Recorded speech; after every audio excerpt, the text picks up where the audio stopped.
संतोष देशमुख हत्या प्रकरणामध्ये अखेर वाल्मिक कराडवरती मकोका हत्येचा कट वाल्मिकनेच रचल्याचा एसआयटीचा आरोप।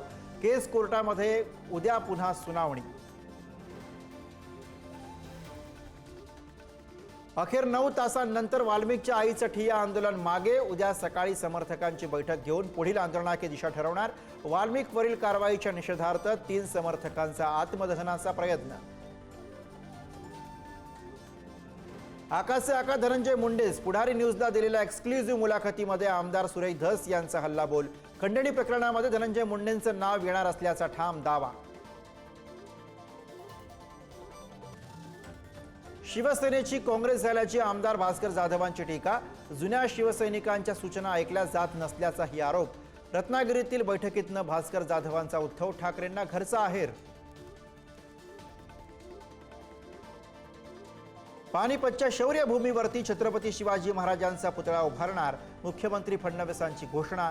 एक है तो सेफ हैचाही दिला नारा। टोरेस घोटाळ्याच्या तपासामध्ये ईडीची एंट्री। 200 कोटीहून अधिक रक्कम परदेशात नेल्याचा संशय। ईडीकडनं गुन्हा नोंद। सर्व आरोपींची होणार चौकशी। नवी मुंबईच्या तळोजामध्ये भरधाव कारनं दोघांना उडवलं।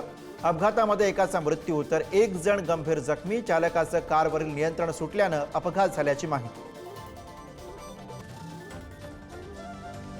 नायलॉन मांजामुळे गळा कापून नवरा मुलाचा मृत्यू। नाशिकमधल्या घटनेनं सर्वत्र हळहळ तर नंदुरबारमध्ये मांजानं घेतला 7 वर्षीय बालकाचा बळी।